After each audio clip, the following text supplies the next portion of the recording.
Hello students, 3.3 exercise हमने trigonometry chapter की complete कर ली थी। लास्ट एक्सरसाइज है आपकी 3.4। उसके लिए आपको दो चीज़ें समझनी होगी। किस टाइप से किसी भी ट्रिग्नोमेट्रिक फंक्शन या ट्रिग्नोमेट्रिक इक्वेशंस का प्रिंसिपल सॉल्यूशन निकालते हैं और जनरल सॉल्यूशन कैसे निकालते हैं। तो प्रिंसिपल है दोनों सॉल्यूशन ही। सॉल्यूशन मतलब क्या कि जो अगर आपको मैं बोल दूँ sine x is equals to 1/2, तो एक्स की किस वैल्यू के लिए साइन एक्स 1/2 होता है, आपको पता है 30 डिग्री मीन्स π/6, तो वो क्या होगा उसका सॉल्यूशन। अब देखिए, आपको ये पता है कि sine x is equals to, अगर मैं बोलूँ पाई 1/2, तो वो π/6 के लिए होता है। आपने बोल दिया कि एक्स की वैल्यू π/6 के लिए 1/2 होगा साइन एक्स। अब क्या वो सिर्फ π/6 के लिए होगा? नहीं, आपको पता है सेकंड क्वाड्रेंट में पॉजिटिव होता है तो π/2 प्लस π/6 के लिए भी होगा, है ना। π के लिए भी होगा सेकंड क्वाड्रेंट में। वो फिर से जब घूम के आएगा तो फिर से होगा। ऐसे हमने बोला ना 0 फिर 2 उसके बाद 4 तो ये तो घूमता रहेगा। अगर एंगल एंगल घूमता रहा तो ऐसे बहुत सारे इन्फाइनाइट वैल्यूज तक के लिए क्या होगा, ये साइन एक्स की वैल्यू 1/2 हो सकती है। तो प्रिंसिपल सॉल्यूशंस मतलब क्या कि आप उसके सॉल्यूशंस निकालिए, और जो सॉल्यूशंस 0 से 2 के बीच में लाई करेंगे, जो भी सॉल्यूशंस 0 से 2 के बीच में लाई करेंगे, वो क्या होंगे आपके प्रिंसिपल सॉल्यूशंस। अब अगर बात करें जनरल सॉल्यूशंस की, तो जो आपने सॉल्यूशंस लिखे हैं, देखो आपने set builder form, roster form हमने सेट्स में देखा था।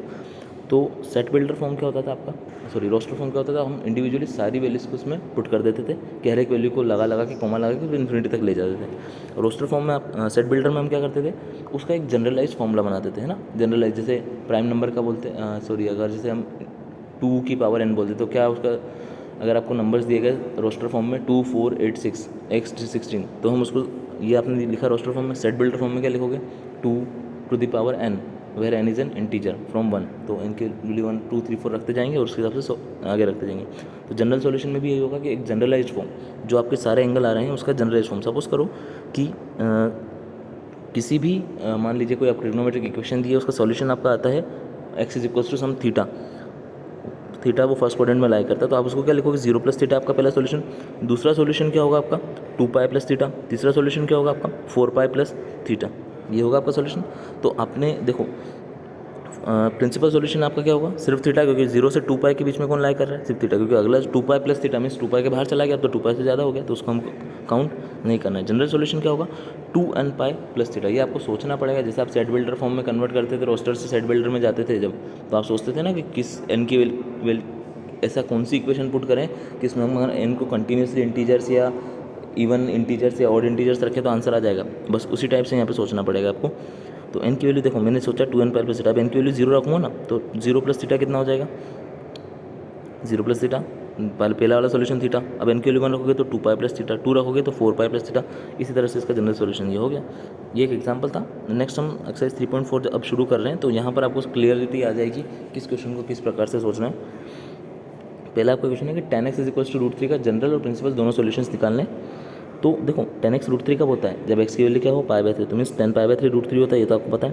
तो प्रिंसिपल सॉल्यूशन क्या हो गया आपका, x इज इक्वल्स टू π/3। अच्छा एक चीज़ बताइए, tan x इक्वल्स टू √3 सिर्फ π/3 पे होगा क्या, देखो √3 तो होगा।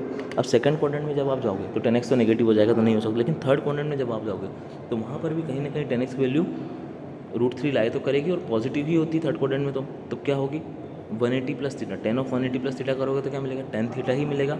Means tan of pi plus π/3 भी क्या मिलेगा आपको, tan π/3 के बराबर, और वो कितना होगा √3।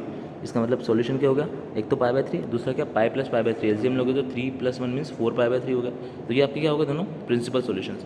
अब आप 4 π/3 से आगे 2 तक चले जाए, आपको कोई सॉल्यूशन नहीं मिलेगा जहाँ पर tan x क्या हो रहा हो √3। अब बात आती है जनरल सॉल्यूशन की। तो देखो π/3 पे मिल गया, 4 π/3 पे मिल गया। अगला सॉल्यूशन क्या मिलेगा आपको, देखो 0 वाली एक्सिस अब क्या बन जाएगी, जब एक बार पूरा घूम के आ गया तो अब क्या बन गई है वो 2 तो 2 प्लस π/3 मीन्स 2 × 3 6 + 1 मीन्स 7 π/3 अगला सॉल्यूशन मिलेगा। उसके अगला क्या मिलेगा 7 π/3, और उसके बाद 7 π/3 के बाद फिर क्या ऐड करोगे उसमें पाई, 7 π/3 मिला, उसमें फिर से पाई ऐड करोगे तो कितना मिलेगा 10 π/3। जनरलाइज क्या बन जाएगा इसका 3n + 1 × π/3, या फिर क्या बोल सकते हो n पाई प्लस π/3। कैसे, देखो अब n की वैल्यू रखते जाओ। n की वैल्यू क्या रखो आप पहले 0 रखो, 0 + 1 × 0 + 1 क्या हो जाएगा 1, 1 × π/3 पहला सॉल्यूशन हो गया। n की वैल्यू क्या रखो अब 1, 3 × 1 3 + 1 4 π/3। अब n की वैल्यू क्या रखो 2, 3 × 2 = 6 + 1 7 π/3, 3 रखो तो 3 × 3 = 9 + 1 10 π/3, ऐसे चलता रहेगा ये। तो ये आपका फर्स्ट क्वेश्चन हो गया। सेकंड क्वेश्चन है आपका sec x is equals to 2। देखो आपको पता है cos x 1/2 कब होता है, cos x और sec x इन्वर्स होते हैं, इसलिए आपको cos x का सोचना पड़ेगा। cos x 1/2 कब होता है, 60 डिग्री पे, तो sec x 2 कब होगा, 60 डिग्री पर ही होगा। तो यहाँ से x की वैल्यू कितनी मिल गई आपको, π/3 पहली वैल्यू मिली। अब एक तो π/3 पे आपका cos थीटा पॉजिटिव होगा, और कहाँ पॉजिटिव होता है, cos और sec फोर्थ क्वाड्रेंट में मीन्स 2π माइनस π/3 मीन्स 5π/3 पे। अगला कब पॉजिटिव होगा, 2π प्लस π/3 पे। तो देखो आप देखो sec थीटा पॉजिटिव कब होता है, या तो 2π से प्लस करो या 2π से माइनस करो, क्योंकि फर्स्ट में या फोर्थ में तो 2π वाले एक्सिस से या तो प्लस कर लो या माइनस कर लो। तो 2π प्लस π/3 या फिर 2π माइनस π/3, 5π/3। अब 2π प्लस π/3 करोगे तो 2 3 6 + 1 7π/3 मिल जाएगा।